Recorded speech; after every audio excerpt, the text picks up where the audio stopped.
हम एक ही साथ करके चल रहे हैं शुरू से ही। मैंने बिहार का इतिहास अलग से देखने की जरूरत नहीं। आंदोलन और बिहार विशेष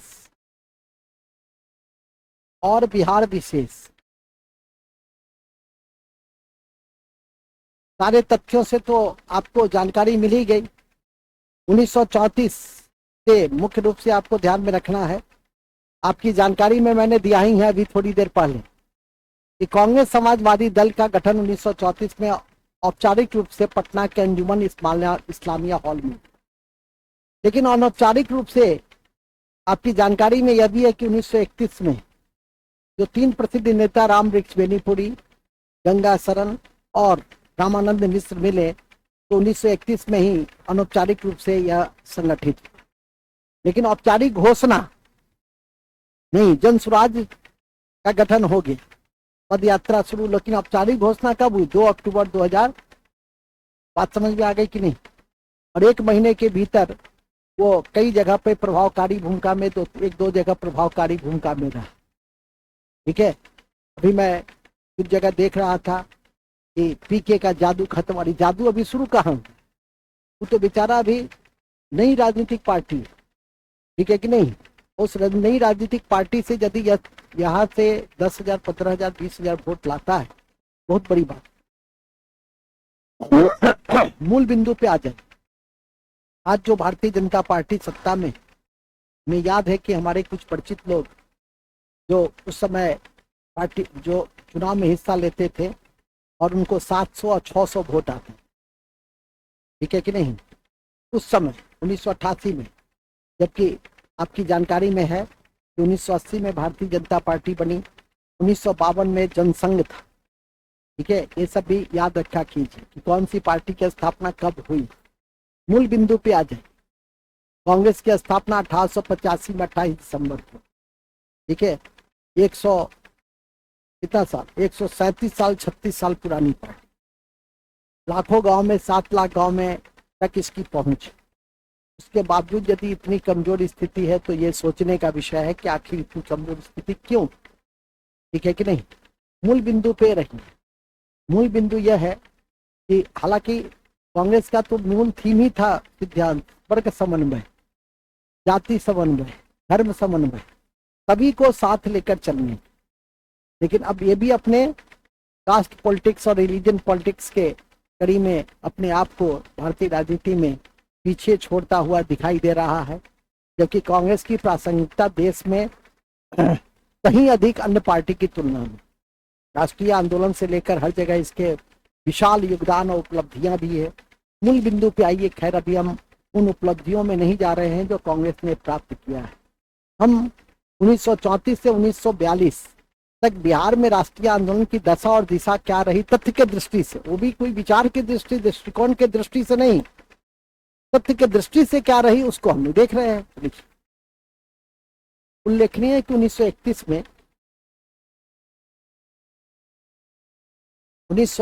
में बिहार में गंगा शरण, राम वृक्ष बेनीपुरी और रामानंद मिश्र ने राष्ट्रीय समाजवादी दल को संगठित किया। राष्ट्रीय समाजवादी दल को संगठित किया, जिसकी औपचारिक स्थापना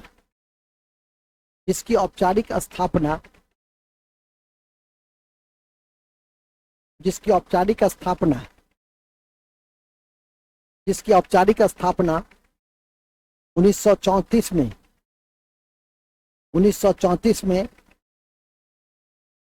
1934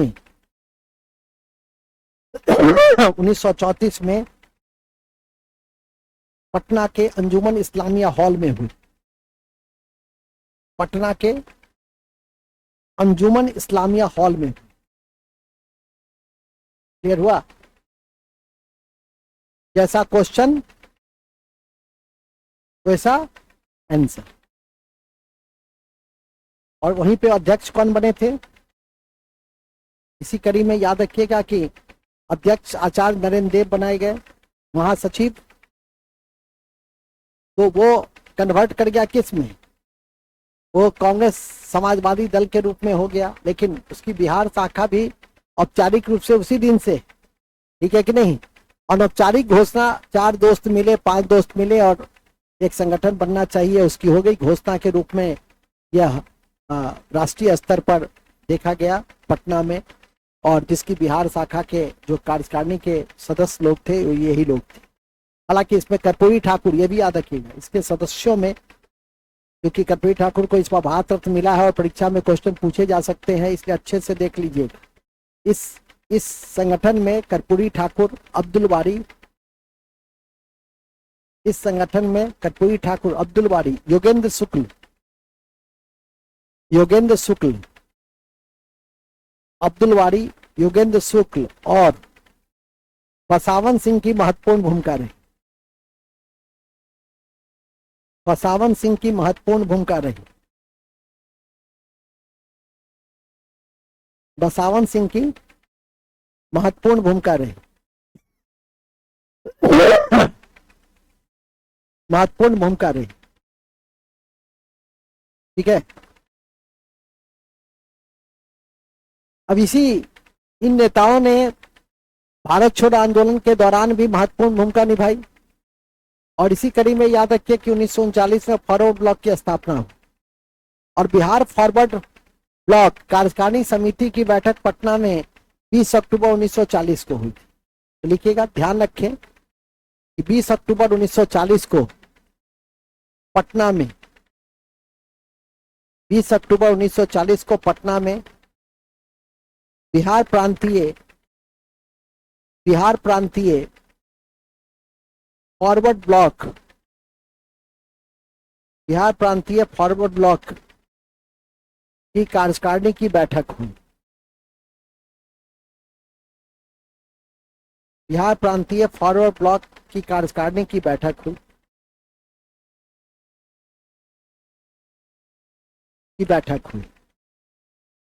बिहार प्रांतीय फॉरवर्ड ब्लॉक की कार्यकारिणी की बैठक हुई, ठीक है।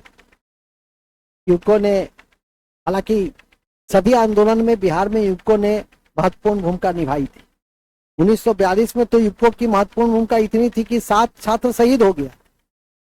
और आपकी जानकारी में यह भी है कि मनिंद्र राय के नेतृत्व में 1927 में पटना युवक संघ की नींव पड़ी थी। कॉपी के ऊपर में लिख लीजिए, पटना युवक संघ 1927 में, पटना युवक संघ लिखो ना, पटना युवक संघ 1927 में मनिंद्र राय के नेतृत्व में पड़ी, मनिंद्र राय के नेतृत्व में पड़ी, ये नेतृत्व में पड़ी, ओके। हाँ, मनिंद्र राय, नारायण नहीं, मनिंद्र राय के नेतृत्व में पैराग्राफ चेंज नीचे लिखेंगे। यह भी ध्यान में रखें, यह भी ध्यान में रखें कि 1935 के एक्ट के आलोक में 1937 में बिहार में चुनाव हुए। 1935 के एक्ट के आलोक में 1937 में बिहार में चुनाव हुए।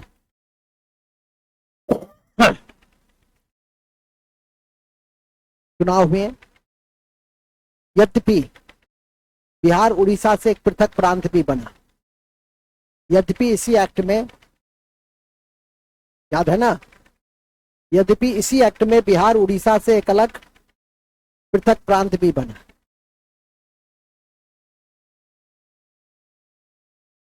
पृथक प्रांत भी बना।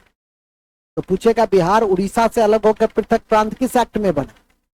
1935, ठीक है, 1935। अभी हम बिहार प्रांत के ऊपर नहीं है, अभी बिहार चुनाव के ऊपर है जो 1935 के एक्ट के आलोक में। अभी थोड़ी देर पहले आपने पढ़ा था कि बिहार में बहुमत मिला। देखेंगे चुनाव में, प्रांतीय चुनाव में बिहार को बहुमत मिला। प्रांतीय चुनाव में बिहार को बहुमत मिला। 152 स्थानों में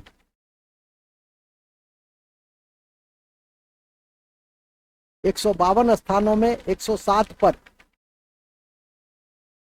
कांग्रेस ने चुनाव लड़ा, 98 पे विजय प्राप्त की।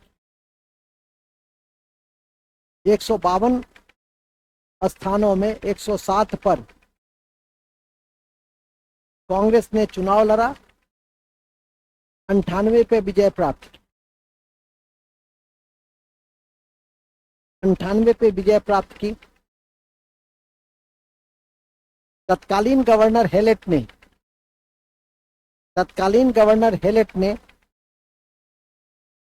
श्रीकृष्ण सिंह को सरकार बनाने का निमंत्रण दिया। श्रीकृष्ण सिंह को सरकार बनाने का निमंत्रण दिया। सरकार बनाने का निमंत्रण दिया,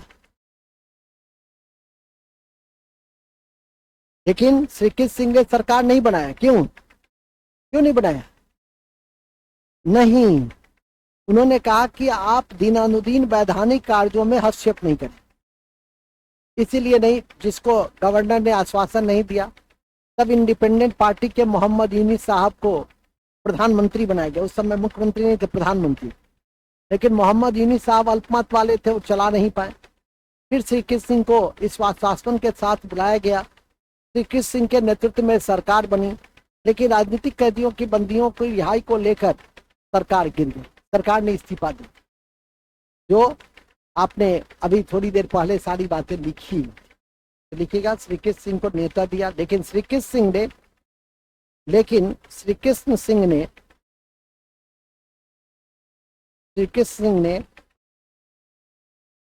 राजकाज के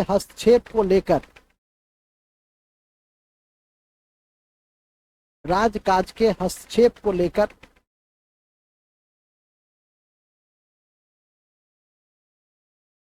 सरकार बनाने से इनकार किया। सरकार बनाने से इनकार किया। सरकार बनाने से इनकार किया। ठीक है, सरकार बनाने से इनकार किया। सरकार बनाने से इनकार किया। तब क्या हुआ भाई? ठीक है, सरकार बनाने से इनकार किया। तब इंडिपेंडेंट पार्टी के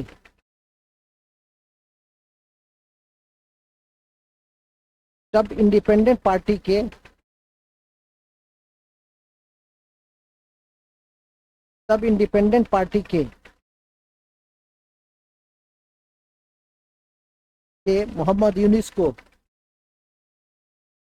प्रधानमंत्री बनाया गया। 1 अप्रैल 1937 को प्रधानमंत्री बनाया गया।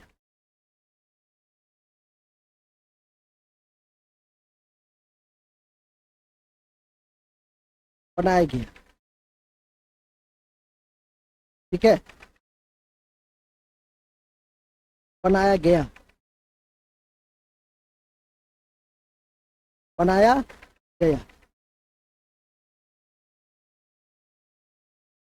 ओके, क्या दिक्कत? लेकिन जल्द ही नीलत्वों के आश्वासन पर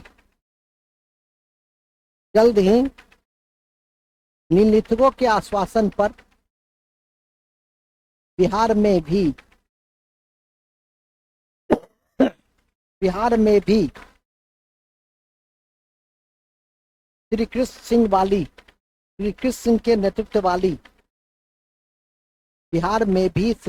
सिंह के नेतृत्व वाली सरकार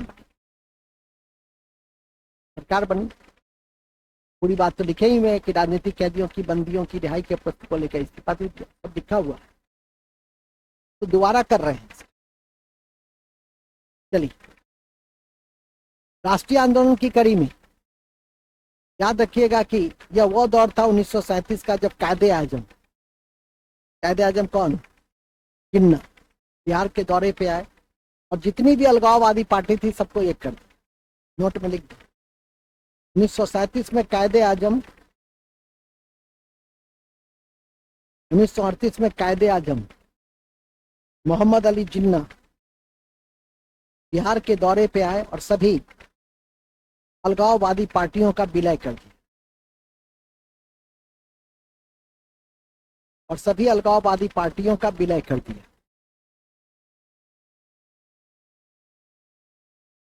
सभी अलगाववादी पार्टियों का विलय कर दिया।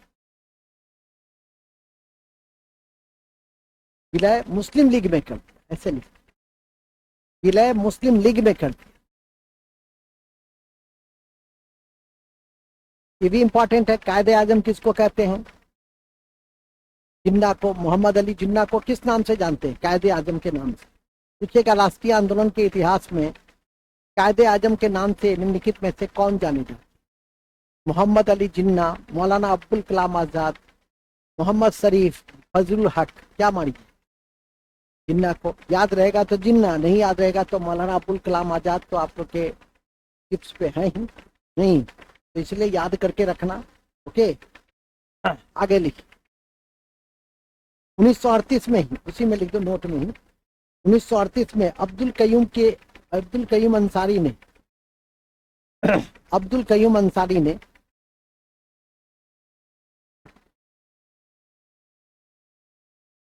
अब्दुल कयूम अंसारी ने मोमिंग कांग्रेस का गठन किया। मोमिंग कांग्रेस का गठन किया। मोमिंग कांग्रेस का गठन किया। इसी वर्ष पटना में मुस्लिम लीग का अधिवेशन हुआ। इसी वर्ष पटना में मुस्लिम लीग का अधिवेशन हुआ जिसके अध्यक्ष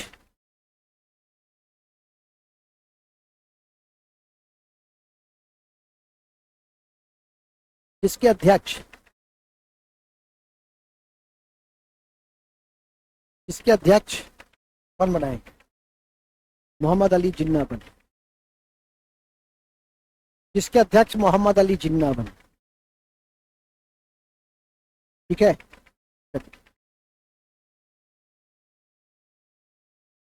सब हो ही गया। अब 1942 में भारत छोड़ो आंदोलन में सबसे महत्वपूर्ण बिंदु क्या है? पटना गोलीकांड। तत्कालीन जिलाधिकारी आर्चर के आदेश पर 7 छात्र शहीद हो गए। ये सबसे इंपॉर्टेंट, और मुंगेर तो सबसे प्रभावित जिला में रहा है। तो लिखिएगा, अति महत्वपूर्ण है कि भारत छोड़ो आंदोलन में बिहार की भूमिका उल्लेखनीय रही। भारत छोड़ो आंदोलन में बिहार की भूमिका उल्लेखनीय रही। बिहार की भूमिका उल्लेखनीय रही।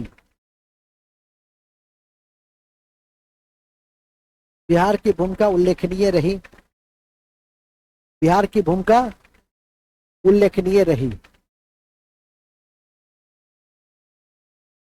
बिहार की भूमिका उल्लेखनीय रही। इसी कड़ी में पटना में 11 अगस्त को, इसी कड़ी में पटना में 11 अगस्त को, पटना में 11 अगस्त को, पटना में 11 अगस्त को छात्रों के जुलूस पर तत्कालीन जिलाधिकारी आर्चर ने तत्कालीन जिलाधिकारी आर्चर ने गोली चलाने का आदेश दिया। गोली चलाने का आदेश दिया। गोली चलाने का आदेश दिया जिसमें 7 छात्र शहीद हो गए। जिसमें 7 छात्र शहीद हो गए। जैसे कौन कौन थे, इस नाम को बड़े श्रद्धा और सम्मान से लेकर लिखिए। उमाकांत सिंह, उमाकांत सिंह, रामानंद सिंह, लिखो ना उमाकांत सिंह, आर्टिकल लिखिए तो याद रहे। रामानंद सिंह, सतीश प्रसाद झा, सतीश प्रसाद झा, सतीश प्रसाद झा, देवीपद चौधरी, देवीपद चौधरी,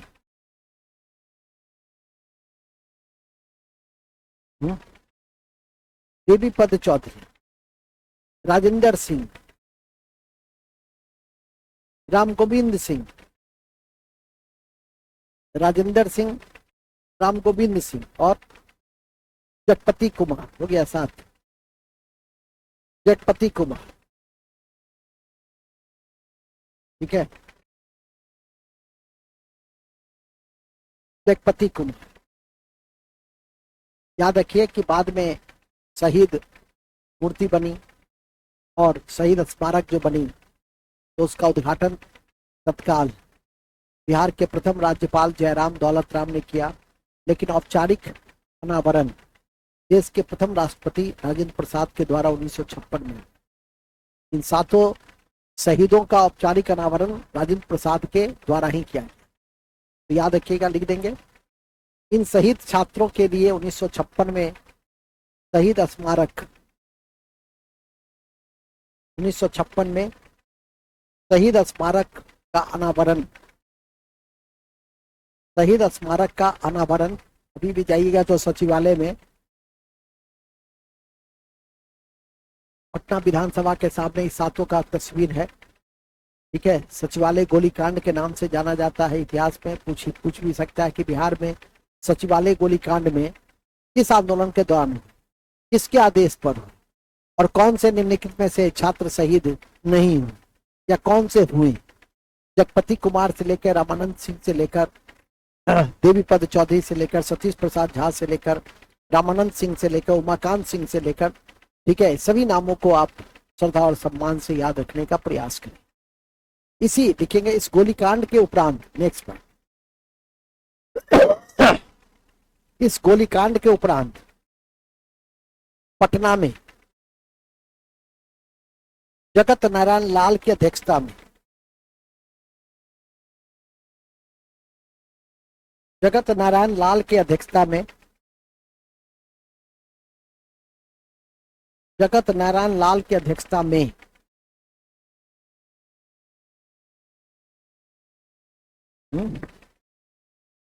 जगत नारायण लाल की अध्यक्षता में, जगत नारायण लाल की अध्यक्षता में क्या हुआ, जगत नारायण लाल की अध्यक्षता में सभा का आयोजन किया गया और सरकार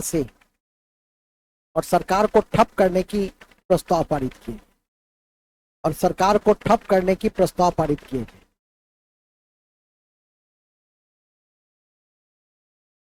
प्रस्ताव पारित किए गए,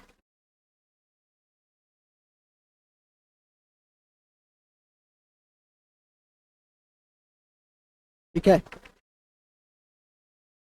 प्रस्ताव पारित किए गए।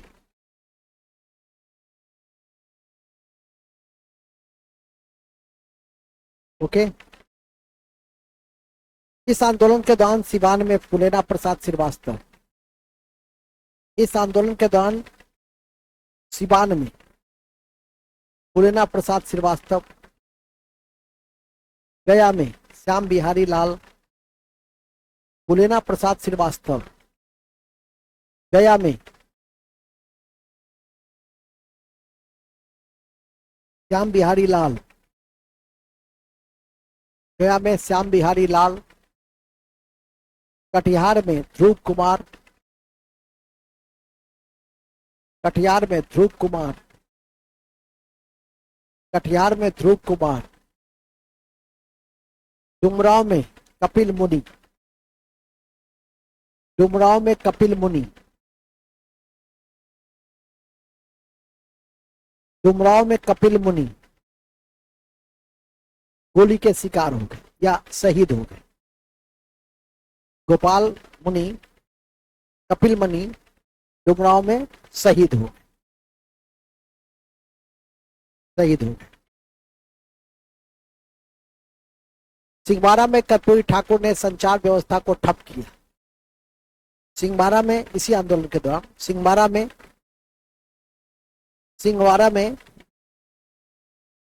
कर्पूरी ठाकुर ने संचार व्यवस्था को ठप किया, जबकि सारण में जगलाल चौधरी ने थाने को जला दिया। ठीक है, जबकि सारण में जगलाल चौधरी ने थाना को ही जला दिया।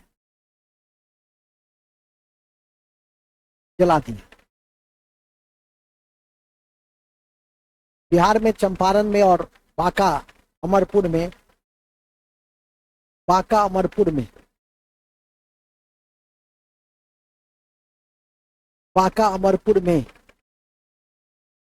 समानांतर राष्ट्रीय सरकार बनी।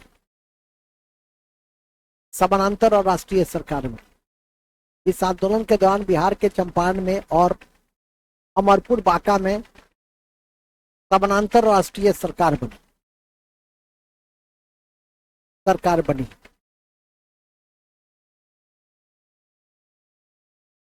ठीक है, चलिए हो गया ना। अब क्या क्या हुआ, मूल पॉइंट।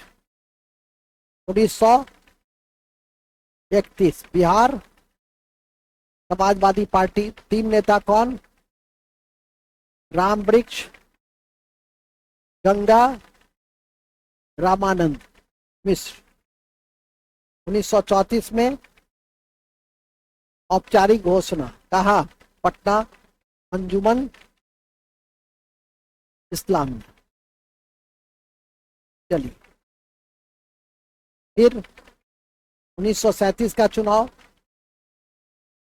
कांग्रेस कितने सीटों पे विजय? 98। 107 पे चुनाव लड़ा।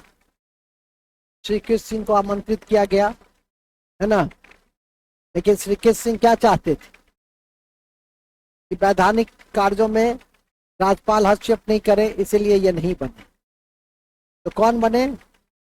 इंडिपेंडेंट पार्टी के अल्पमत के मोहम्मद यूनुस, जो चला नहीं पा रहे थे, तो फिर लीनितकों के आश्वासन पर फिर कौन बन गए? श्री कृष्ण सिंह बन गए।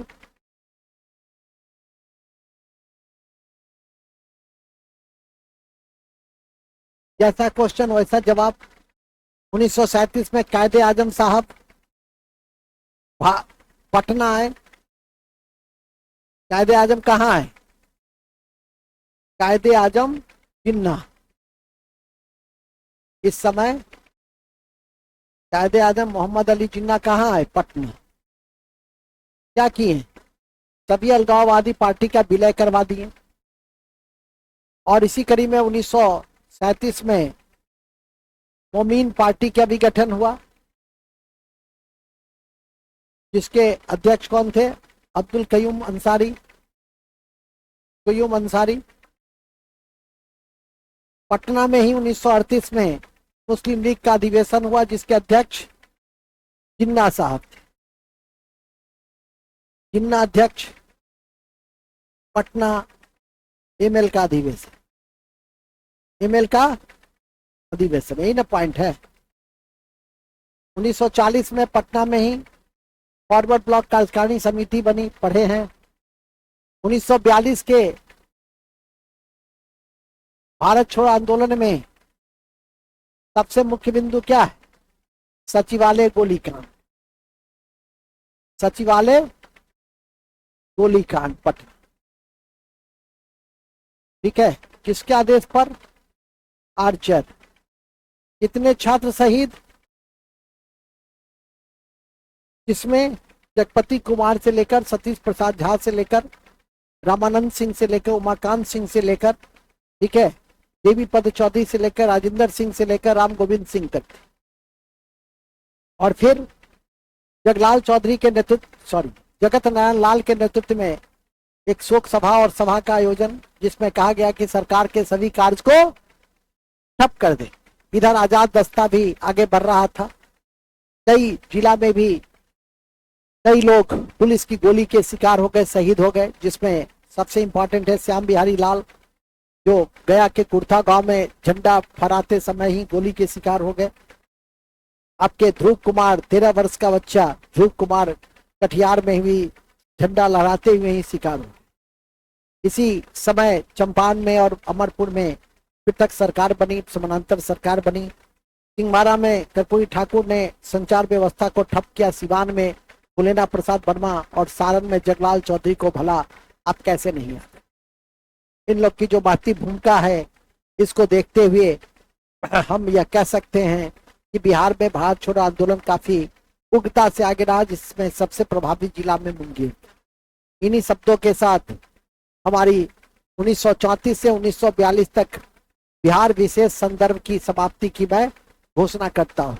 ऑलरेडी 1940 में रामगढ़ में तत्कालीन बिहार में कांग्रेस के अधिवेशन हुए थे, जिसकी जानकारी दी गई, और उसके अध्यक्ष मौलाना अब्दुल कलाम आजाद, जो अब वर्तमान में झारखंड में। यह भी याद रखिएगा कि फॉरवर्ड ब्लॉक की नींव 1939 में बिहार में ही, तत्कालीन बिहार में पाकुड़ में ही पड़ी, जो वर्तमान झारखंड, और उसकी पहली अधिवेशन नागपुर में 1940 में हुई, और बिहार में फॉरवर्ड ब्लॉक कार्यकारिणी समिति की बैठक 1940 में थी पटना। इन्हीं शब्दों के साथ इसको जा करके घर पे पढ़िएगा। समय के अनुसार 5 से 8 बजे तक आपके समय थे। आधुनिक भारत का स्वतंत्रता संग्राम 8:15 करीब हो रही है। हम कक्षा की समाप्ति, कल हम जो राजनीतिक व्यवस्था का एक छोटा सा खंड है, क्योंकि कल हमारा छोटा खंड, कल हमारा 1942 से 1947 है, जो समाप्त हो जाएंगे, और उसके बाद हम कोशिश करेंगे कि अलगाववादी आंदोलन भी कल समाप्त कर दे और राजनीतिक व्यवस्था को भी समाप्त कर। इन्हीं शब्दों के साथ आज की इस कक्षा की समाप्ति की मैं घोषणा करता हूं। जय हिंद, जय भारत।